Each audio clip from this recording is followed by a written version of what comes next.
All right, so today we are talking about things we don't buy for our kitchen as modern minimalists. A lot of times our friends ask us the things that we do buy as modern minimalists, but I think it's just as important to talk about the things that you do not buy. Yeah, I mean, kitchens can become so cluttered, I feel like. Yeah. And they're probably the easiest room in the house or area in the house where you can have just things over time accumulate. Yes. And you think that you need these things to have a functioning kitchen, but we're here to help you get started with things that you shouldn't be buying for your kitchen that you just don't really need, especially if you want to go down the minimalist route. So if you guys like this style of video, don't forget to like and subscribe, and we are going to get started. So who is the number one offender on our list?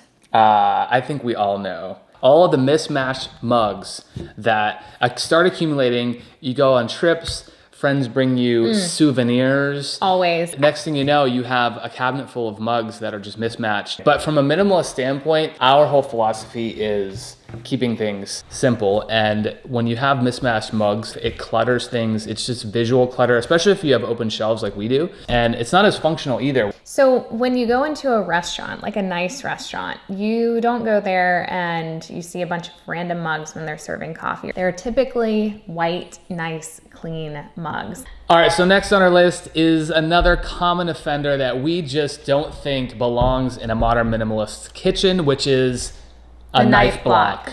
Now, nothing wrong with knife blocks. They serve a purpose. They protect your knives. The knife blocks that you can buy now at most stores, they have Bed Bath. They have so many knives sticking out of them that you won't even need half of them. We're actually going to do a video on 3 or 4 knives that you actually need for a modern minimalist kitchen, a functional kitchen, and you don't need that many knives. So the problem with the knife block is they take up way too much space and you don't need half of the knives anyway. That's true.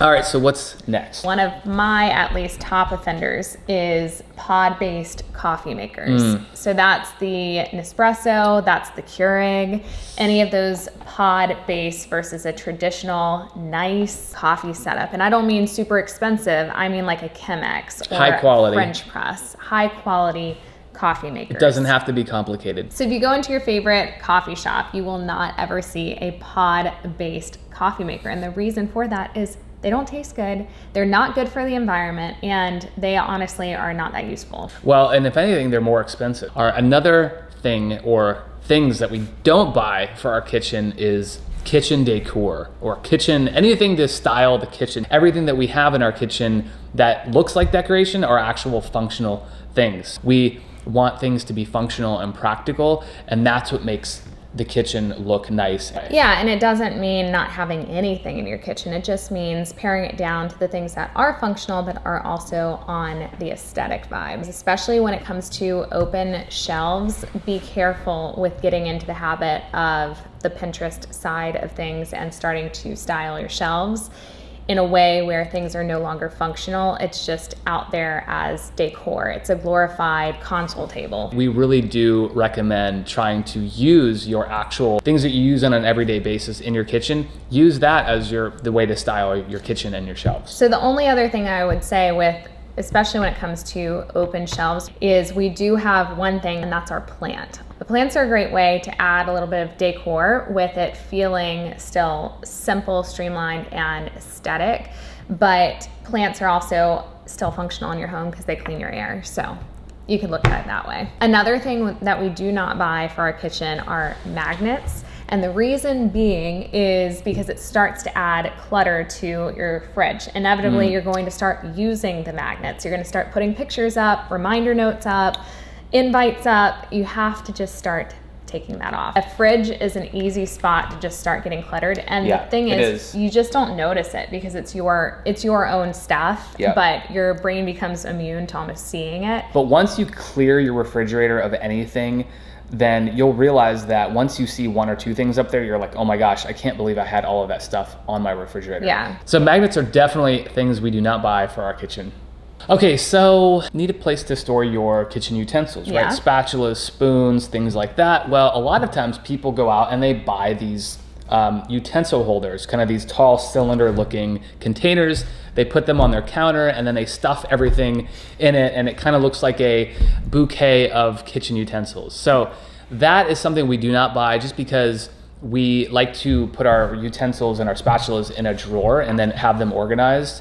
And then the thing is, you don't end up having too many as well. Well, yeah, you end up not using half of it. Yeah, you don't use half of the stuff in there. So and then they're all like stuck together and you're trying to pull one out and they're all coming together. Exactly. Yeah. Visually, it looks cluttered on your countertop. Again, from a minimalist standpoint, modern minimalist, we don't like to put any kind of utensils on the actual counters of our kitchen. So another thing that we do not buy for our kitchen are a bunch of cookbooks. The reason being is because they can add up. And again, it adds to clutter in the kitchen that's not necessary. And a lot of times they're just very similar repeats of each other. So we do have a couple that we love and we get inspiration from. They take up space in your cabinets and your drawers on your shelves. And they're a lot of bulk. A lot of times you don't use them because everything's digital now. You can pull recipes online. All right, another thing we do not buy for our kitchen are cookware sets. So pots and pans, things like that. You can buy them as sets, but a lot of times, kind of like the knife block situation, a lot of times they end up giving you way too many pans, way too many pots, way more than the average kitchen needs. We really have a few essential pots and pans, and that's it. You don't need to be buying extra pots and pans for all of these special uses. Honestly, a couple of pans will really get you through mostly anything that you want to cook or do in the kitchen, and you'll be set. Also, just pots and pans take up so much space in the kitchen. That's why you have multiple drawers or multiple cabinets just filled with pots and pans that you end up not using. Or you hang them above the stove, and then there's 20 pans and 20 pots that you haven't used, and they end up kind of being decoration. And again, from a minimalist standpoint, you want to just avoid doing that in general, just because you don't need specialty pans for cooking different things. You need some saucepans, a couple saute pans, and you're good to go. So another thing on our list are scented soaps. Ooh. And the mismatched hand soap dispensers.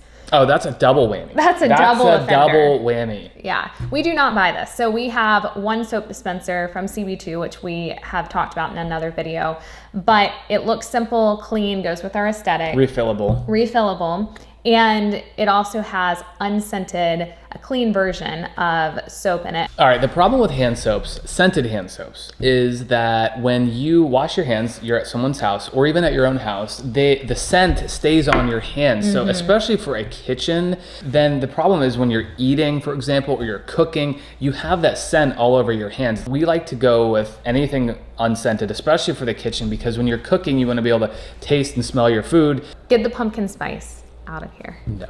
Last and certainly not least are specialty appliances. So these are things that you use maybe once a year. Usually they take up so much space on your counter. And again, from a minimalist standpoint, you look for things that are both functional and that look nice, but serve a purpose on a regular basis, not like once a year. The thing with specialty appliances is that, sure, they are great at doing that one thing, but unless you're doing that all the time, like Ashley said, they just take up space, and you can do a lot of the same things with some basic kitchen tools that a lot of specialty appliances can do. So specialty appliances mean things like the KitchenAid, for example. And obviously it's hard to not want to buy some of these specialty appliances. From a modern minimalist standpoint, you can do a lot of that in your kitchen already. You can make this stuff on your own, and you don't need these specialty appliances unless it's something that you're making on a regular basis and you're using all the time. But if you want to stay minimal in your kitchen, you really have to hold back on buying specialty appliances. You just don't need them most of the time. All right, so we have a bonus thing that you should not buy for your kitchen. We completely forgot about it. Specialty